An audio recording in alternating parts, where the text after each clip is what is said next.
இந்திய வரலாற்றிலே முதன்முறையாக ஒரு ஆளுநர் அவர்கள் ஒரு ஆங்கில நாளிதழுக்கு பேட்டி கொடுக்குறாரு.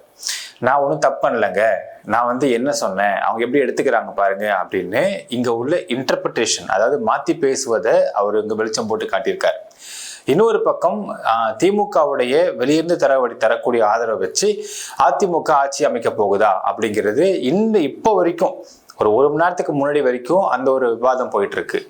இப்ப தாவேகா ஆட்சி அமைக்குமா, என்ன நடந்துகிட்டு இருக்கு பார்க்க போறோம் இந்த பதிவுல.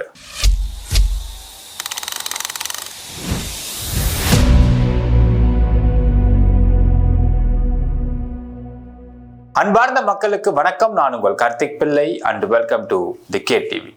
நேற்று ஒரு வீடியோ போட்டிருப்போம் மக்களே, தாவேகா ஆட்சி அமைக்க போகுது அப்படின்னு வீடியோ போட்டிருப்போம். அந்த வீடியோ தான் திருப்பும் நம்ம சொல்றோம், தாவேகா நிச்சயமா ஆட்சி அமைக்க போகுது. எப்படி சார் சொல்றீங்க ஆட்சி அமைக்க போகுதுன்ட்டு? ஒரு பக்கம் தாவேகாக்கு 107 தான் இருக்கு, இன்னும் அவங்களுக்கு 118 அவங்க கொண்டு வரணும். அதுக்கு ஒரு பக்கம் ஒரு பக்கம் பேச்சுவார்த்தை போயிட்டு இருக்கு. இன்னொரு பக்கம் திமுக அதிமுகவுக்கு வெளியிருந்து ஆதரவு அப்படிங்கிற ஒரு பேச்சு இருக்குது அப்படின்னு கேட்கலாம் மக்களே.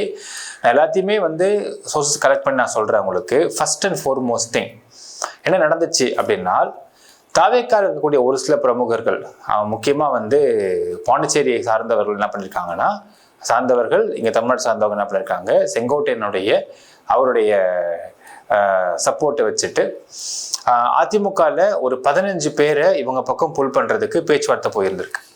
அதுக்கப்புறம் இது இபிஎஸ்க்கு தெரிஞ்சு போய் எல்லா எம்எல்ஏக்கள், அதிமுக எம்எல்ஏக்களையும் கொண்டு போய் பாண்டிச்சேரியில் ஒரு ரிசார்ட்ல தங்க வச்சுட்டு தாவேகால இருந்து ஃபோன் பண்ணா ஃபோனை கட் பண்ணிடுங்க, யாரும் பேசக்கூடாது, ஃபோனை எடுத்து வெளியே வைக்கிற மாதிரி நிலைமை கொண்டு வந்துடாதீங்க அப்படிங்கிற அளவுக்கு நேற்று இரவு போயிட்டு வார்ன் பண்ணியிருக்காரு. அப்படின்னும் எது நடந்தாலும் நம்ம கட்சிக்கான ஒரு கட்சியை பலப்படுத்த, கட்சியோட நல்லதுக்கு தான் நம்ம முடிவெடுப்போம், எந்த முடிவு எடுத்தாலும் அதுக்கு நீங்க முழு ஒத்துழைப்பு தரணும் அப்படின்னு பேச்சுவார்த்தை பொறுத்துட்டு வந்திருக்காரு. இதற்காக இங்க இருந்து பாண்டிச்சேரி போயிட்டு பேசிட்டு வந்திருக்காரு அப்படிங்கிற ஒரு தகவல் மக்களே.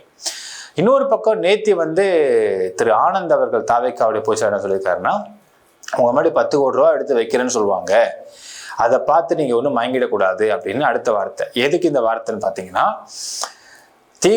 அதிமுகவில் உள்ள எம்எல்ஏக்களை தாவேகாக்காரங்க குதிரை பேரம் சொல்லுவாங்க, ஹார்ஸ் ட்ரேடிங் சொல்லுவாங்க மக்களே. குதிரை பேரம் பேசுற மாதிரி நாங்க பேசுறோம் பாருப்பா அப்படின்னு அதிமுக தரப்புல இருந்து ஒரு சில நபர்கள்லாம் தாவேகாவுடைய எம்எல்ஏக்களை புல் பண்ண பார்த்துருக்குறாங்க.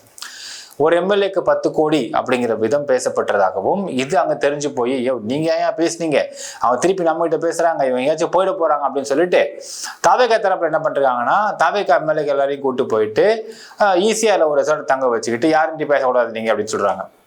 இது எப்படி தான் இருக்குன்னா மக்களே, நம்ம எல்கேஜி யூகேஜி எல்லாம் படிக்கும்பொழுது பாத்தீங்கன்னா கிளாஸ்ல மிஸ் வர மாட்டாங்க. மிஸ் வரல அப்படின்னா எல்லா பசங்களையும் கிளாஸ் ரூம்ல உட்கார வச்சு ஃபிங்கர் ஆன் த மவுத் அப்படிம்பாங்க பாருங்க. அந்த மாதிரி ஆயிட்டு இருக்கு தமிழக அரசியல். இன்னொரு பக்கம் திமுக வெளியேந்து ஆதரவு கொடுத்து அதிமுகவில் எடப்பாடி பழனிசாமி அவர்களை சிஎம் ஆக்கிடுவாங்களா அப்படிங்கிற பேச்சுவார்த்தை ரொம்ப சுவாரஸ்யமா போயிட்டு இருக்கு. இதனால டென்ஷன் ஆகிறது யாரும் பாத்தீங்கன்னா விஜய் அவர்கள் தான். இப்ப இதனால என்ன ஒரு எதிரொலி கொடுத்துருக்காங்கன்னு பாத்தீங்கன்னா, ஒரு பக்கம் ட்விட்டர்ல ஸ்பேஸ் அப்படிங்கிற ஒரு இடத்துல என்ன பேச்சு பேசியிருக்கிறாங்க, என்ன ட்வீட் போட்டிருக்காங்கன்னா, இப்போ உடனடியா ஆளுநர் அவர்கள் விஜயை கூட்டு பதவி பிரமாணம் பண்ணி வைக்கலன்னா மெரினா பீச்சில் எப்படி ஜல்லிக்கட்டு போராட்டம் நினைச்சோ அதே மாதிரி போராட்டத்தை நாங்கள் ஆரம்பிப்போம் அப்படின்னு ஒரு ட்வீட் போட்டு வச்சிருக்காங்க. இது சென்ட்ரல் இன்டெலிஜென்ஸ்லாம் பார்த்துட்டு உடனடியாக தமிழ்நாட்டில் மெரினா பீச்சிலையும் இன்னும் சில இடங்கள்லாம் பாதுகாப்பு பலப்படுத்தப்பட்டிருக்கு. ஏனால் நம்ம எல்லாருக்குமே தெரியும், ஜல்லிக்கட்டு போராட்டம் அமைதியான முறையில் நடந்துட்டு இருந்தாலும் end of the day last 2 டேஸ்ல ஃப்ரிஞ்ச் எலிமெண்ட்ஸ் உள்ள பூந்து கலவரமா மாத்தினாங்க. அந்த ஃப்ரிஞ்ச் எலிமெண்ட்ஸ் போலீஸ் யூனிஃபார்ம் போட்டுட்டு கலவரம் பண்ணாங்க அப்படிங்கிறது நமக்கு தெரிஞ்ச விஷயம் மக்களே. அந்த மாதிரி ஒரு கலவரம் தமிழ்நாடு எங்கேயாச்சும் பாத்துற போகுது அப்படிங்கிறதுனால சென்ட்ரல் இன்டெலிஜென்ஸ்ல விஷயத்த சொல்லி இங்க உள்ள ஸ்டேட் போலீஸ் பந்தோபஸ்து கொடுக்குறாங்க. இன்னொரு பக்கம் உங்களுக்கு டிஜிபி HOPF கிட்ட விளக்கம் கேட்டிருக்காரு ஆளுநர். எதன் அடிப்படையில நீங்க கான்வாய் அமிச்சிங்க விஜய் வீட்டுக்குன்னு கேட்கிறார். இன்னொரு பக்கம் ஆளுநர் அவர்கள் இங்கிலீஷ் நாளிதழில் இப்ப பாருங்க, தாவேகாவுக்கு அழைப்பு கொடுத்ததே நான் தான், ஆனா அவங்களே வந்தேன்னு சொல்றாங்க.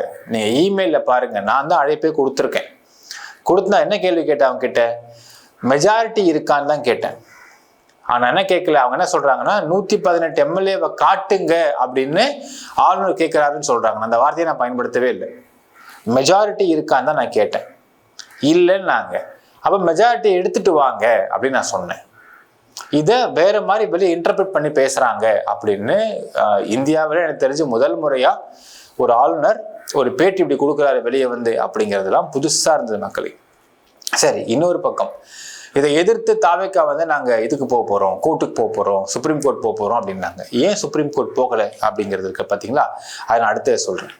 ஃபர்ஸ்ட் அண்ட் ஃபார்மோஸ்ட் திங், திருப்பி சொல்றேன், டிவிக்கே ஆட்சி அமைக்கும்.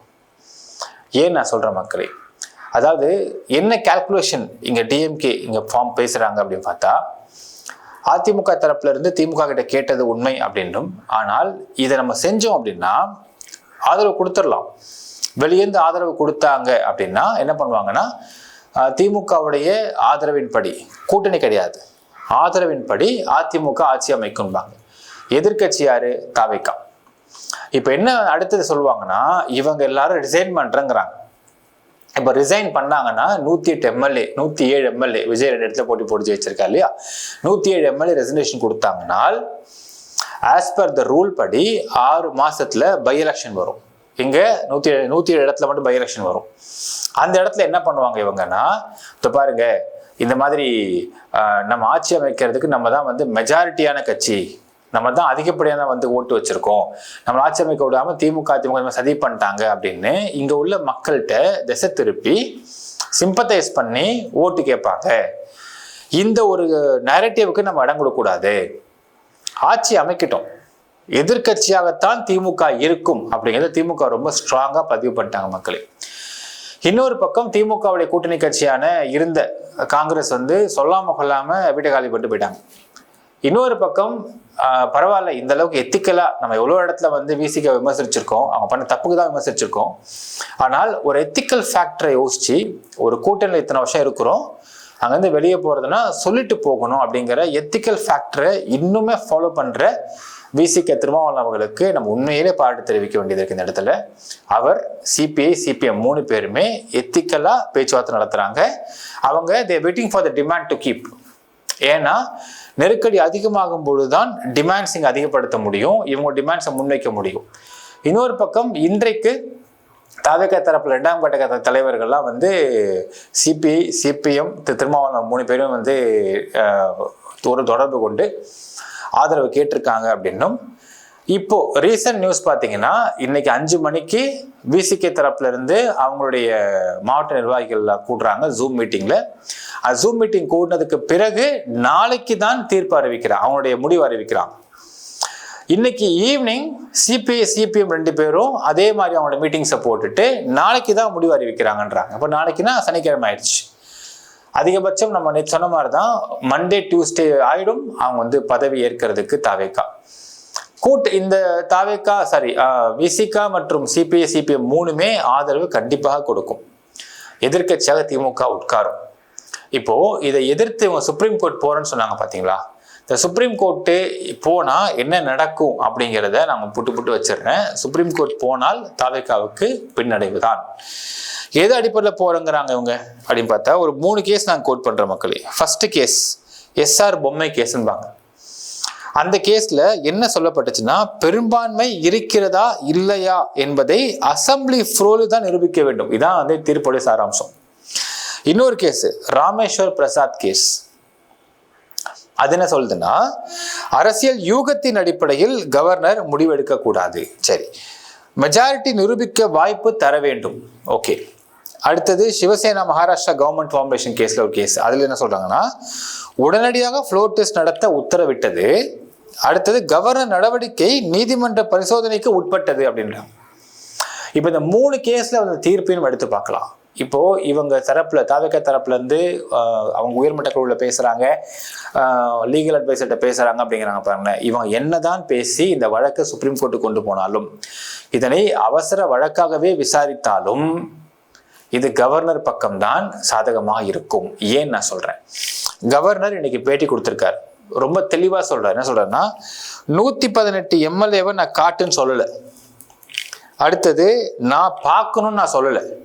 நான் கேட்ட ஒரே வார்த்தை, உங்ககிட்ட மெஜாரிட்டி இருக்கா, இல்லை சார், மெஜாரிட்டி எடுத்துட்டு வாங்க, நான் அவ்வளோதான் சொன்னேன், நான் வேற எதுவுமே சொல்லன்னு ரொம்ப தெளிவுபடுத்தியிருக்காரு. அப்போ அதே வார்த்தையை தான் அவரோட இமெயிலையும் அனுப்பியிருக்காரு அப்படிங்கிறதையும் அவர் சூசகமா சொல்றாரு. இப்போ என்ன ஒரு கேலி கூத்திங்கன்னு பார்த்தா, ஃபர்ஸ்ட் ஒரு விஷயம் உடைக்கிறேன் பாருங்க. இப்போ 3 தீர்ப்பையும் எடுத்துக்கலாம். பெரும்பான்மை இருக்கிறதா இல்லையா என்பதை அசம்பிளி ஃப்ளோரில் தான் நிரூபிக்க வேண்டும். இப்போ அவர் சொல்றாரு, கவர்னர் சொல்றாரு, நீங்க என் முன்னாடி 112 எம்எல்ஏவை காட்டுங்க, நான் சொல்ல சார். அப்போ முதல் பொம்மை தீர்ப்புடைய சாராம்சம் இங்க உடஞ்சிச்சு. அவர் தான் காட்ட சொல்லவே இல்லையப்பா. கேட்கிற வார்த்தை என்ன? மெஜாரிட்டி இருக்கா இல்லையா? இது கேட்கலாமா கேட்கக்கூடாதா? அடுத்த சொல்றேன் உங்களுக்கு. அடுத்தது ராமேஸ்வர் பிரசாத் கேஸை பார்க்கலாம். என்ன சொல்றாருன்னா, அரசியல் யூகத்தின் அடிப்படையில் கவர்னர் முடிவெடுக்க கூடாது. இது யூகமா யூகம் இல்லையா அப்படின்னு கேட்டா யூகம் இல்லை. ஏன்னா இங்க 2 பார்ட்டி போட்டி போடல, 3 மும்முனை போட்டி நடக்குது. ஸோ ஒரு கட்சி இங்க அதிகப்படியான இது ஜெயிச்சிருக்கிறாங்க. அதாவது 2 விஷயங்கள், 2 வார்த்தைகள் நம்ம புரிஞ்சுக்கணும் மக்கள். என்னன்னா, சிங்கிள் லார்ஜஸ்ட் பார்ட்டி மெஜாரிட்டி. இப்போ இங்க தாவேகா வந்து they are single largest party. But இங்க 3 மும்முனை போட்டி நடந்துச்சு. அஃப்கோர்ஸ் 4 முனை போட்டி இருந்தது, நாத்தாக்கா ஒன்று வின் பண்ணல. ஸோ வின்னிங்க்கு அப்புறம் மும்முனை போட்டி. ஸோ இவங்க single largest party among the 3. But what about majority? Majority தான் கேட்குறாரு கவர்னர், அது இல்லை உங்ககிட்ட. இப்போ மெஜாரிட்டின்னு பார்த்தா அடுத்தது ஸ்பெகுலேஷன் நம்ம பேச முடியாது. ஏனால் இங்க மீடியாக்கள்ல வெளியே வந்தது, திமுகவுடைய மறைமுக ஆதரவோ இல்ல நேரடி ஆதரவுலையோ அதிமுக ஆட்சி அமைப்பதற்கு பேச்சுவார்த்தை போயிட்டு இருக்கு. இப்ப என்ன கேட்கிறாரு கவர்னரு, நீங்க single largest party sir, okay, what about majority? Majority இல்லை சார், அப்ப போங்க சார். இதுதான் கவர்னருடைய வாதமாக இருக்கும்.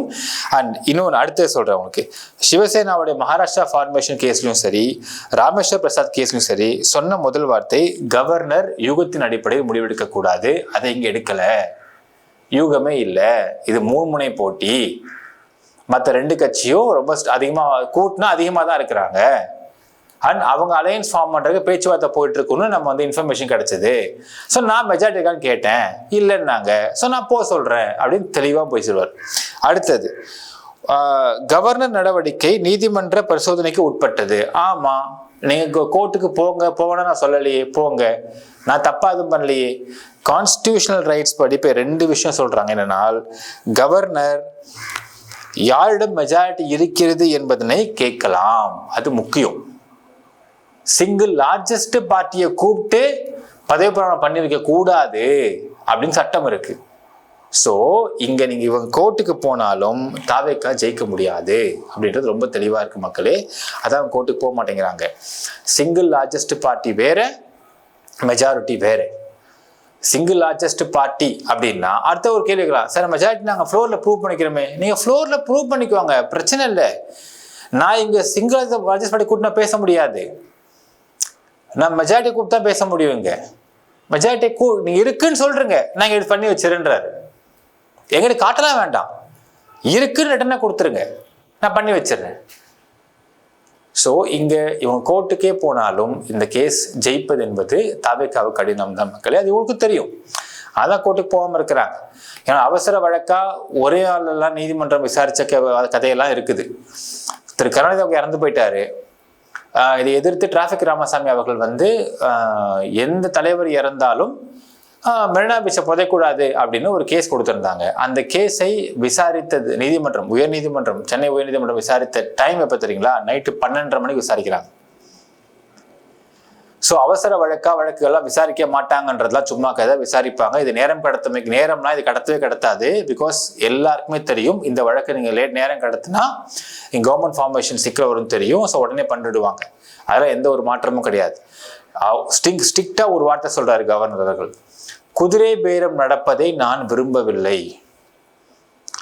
குதிரை பேரம் நடக்கக்கூடாது, நீங்க மெஜாரிட்டி எடுத்துட்டு வந்துருங்க, இருக்குன்னு சொல்றீங்க, நான் பண்ணி வச்சிருன்றாரு. ஸோ இந்த வழக்கை பொறுத்தளவுக்கு, இந்த வழக்கை பொறுத்த தாவேக்காவுக்கு எந்த ஒரு மெரிட்ஸும் கிடையாது மக்களே.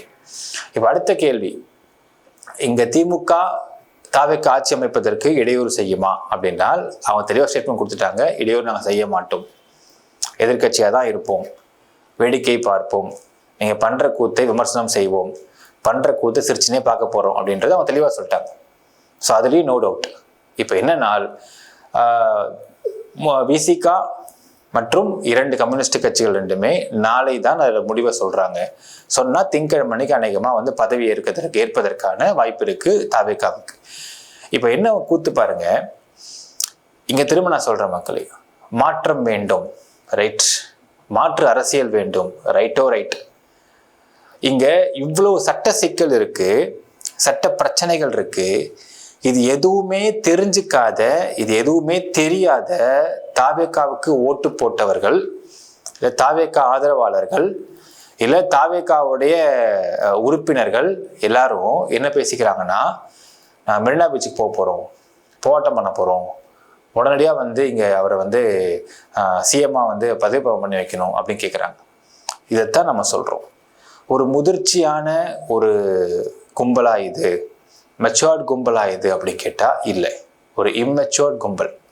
ஒரு இம்மெச்சோர்டு கும்பல்லாம் சேர்ந்து ஒரு நபரை நடந்த ஒரு தேர்தலில் ஒரு பக்காவான ஒரு பிஆர் டீமை வச்சு பிஆர் ஒர்க் பண்ணி நீங்கள் மெஜாரிட்டியான ஒரு ஹையஸ்ட் செக்யூர்ட் பார்ட்டி அப்படின்னு கொண்டு நீங்கள் சிஎம் ஆக ட்ரை பண்ணுறீங்க இல்லையா, இது என்ன மாதிரி கேலிக்கூத்தை உருவாக்குதுன்றது நீங்களே பாருங்கள்.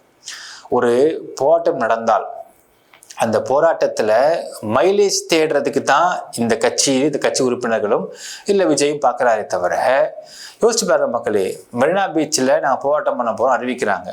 சென்ட்ரல் இன்டெலிஜென்ஸ் டீம்லேருந்து அவங்க இங்கே பாதுகாப்பு கொடுக்க சொல்கிறாங்க, இங்கே உள்ள போலீஸ் பாதுகாப்பு நிற்கிறாங்க.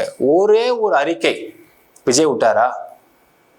ஒரு அறிக்கை, இப்போ பாருங்கப்பா அவர் சொல்லுவார்ல, நண்பா நண்பீஸ் அப்படிம்பார்ல, அந்த மாதிரி நண்பா நம்பீஸ் கொஞ்சம் கம்னு இருங்க, பெசாமல் இருங்க, ஒன்றும் பண்ணாதீங்க, இங்கே நல்லாமே லீகலாக பார்த்துக்கிட்டு இருக்கோம், வெயிட் பண்ணுங்கன்னு சொன்னாரா? சொல்லல. அப்போ என்ன அர்த்தம்? விஜய் இந்த சினிமாவில் இருந்து அந்த சொல்லலாம் மக்களே, சினிமாவில் ஒரு படம் ரிலீஸ் ஆகும் பொழுது தேட்டருக்கு வெளியே இருந்து ஒருத்தவங்க சட்டையெல்லாம் கழட்டி கிழிச்சு தொங்க விட்டுக்கிட்டு பாலாபிஷேகம் கொட்டி தேனாபிஷேகம் கொட்டி ஆரவாரம் பண்ணி அவன் யூசஸ் பண்ணான்னு வச்சுக்கோங்களேன், அதை பார்ப்பதற்கு இந்த மாதிரியான ஃபேன் பண்ணுறதை பார்க்கறதுக்கு சந்தோஷமா இருக்கும். ஏன்னு சொல்லுங்க, ஏன்னால் இவனா தான் அவங்களுக்கு காசு. இந்த மாதிரி ஒரு ஃபேன் கத்துறானா, கத்தி பயங்கர கூச்சல் போறானா, தேட்டரே ரெண்டாகிறானா, தெருவு ரெண்டாகிறானா, சந்தோஷமா இருக்கும் பார்க்கறதுக்கு, அவங்களுக்கு கிரேடா இருக்கும். ஏன்னா இவங்க தான் அவங்களுக்கு காசு கொடுக்குற தெய்வம். இப்படியான ஒரு வெறித்தனமான ஃபேன் ஃபாலோவர்ஸ் இருந்தால் மட்டும்தான் அவங்க சம்பாதிக்க முடியும். இது சினிமாவில். அரசியல் அப்படி கிடையாது. அரசியல் இப்படி இருந்தால் பிரச்சனையை உருவாக்கும். ஒரு போராட்டம் அப்படிங்கிறதுக்கு பின்னாடி எவ்வளவு ஃப்ரிஞ்ச் எலிமெண்ட்ஸ் ஒர்க் பண்ணுவாங்க, அது எப்படி கலவரமாக மாற்றுவாங்க, ஒரு உயிர் போனாலும் எவ்வளோ பிரச்சனை. அது கரூரில் 41 உயிர் போச்சு, இன்ன வரைக்கும் அதுக்கு பொறுப்பேற்றுக்கல. நாளைக்கு இது போராட்டம் பண்ணி உயிர் போச்சுன்னா அதுக்கும் பொறுப்பேற்றுக்க கிடையாது. அவர் பணம் கொடுத்துருவாரு, இல்லைன்னா உங்கள் ஸ்கூலை உங்கள் பிள்ளைங்க ஸ்கூலில் படிக்கிறதுலாம் இவர் பார்த்து பாருமா, உங்களுக்கு மாதம் 10,000 காசு இவர் கொடுத்துருவாருமான்னு கை காமிச்சு விட்ருவாரு. அதுவும் வெளியே வர மாட்டார், பனைவெளியில் உட்காந்து பேசிடுவார். இந்த மாதிரி பண்ணுறதுக்கு இது ஒரு ஆட்சி நடத்தும் முறையா அப்படிங்கிறதுலாம் நம்ம பொறுத்திருந்து பார்க்க போகிறோம். வேடிக்கை பார்க்க போகிறோம், கேலிக்கூத்தை பார்க்க போகிறோம், ட்ராமாக்களை பார்க்க போகிறோம். மக்களே, என்னன்னா இந்த கூட்டம்லாம் சேர்ந்து ஒருத்தவரை செலக்ட் பண்ணிருக்கிறாங்க. அப்போ செலக்ட் பண்ணவர் எப்படி இருக்க போகிறாரு அப்படிங்கிற எதிர்பார்ப்பும் ஒரு ஓவர் எக்ஸ்பெக்டேஷன்ஸும் திமுகவுக்கும் இருக்கிறது, அதிமுகவுக்கும் இருக்கிறது, நடுநிலையான மக்களுக்கும் இருக்கிறது. எனக்கு கமெண்ட்ல மென்ஷன் பண்ணுங்க மக்களே. நன்றி, வணக்கம்.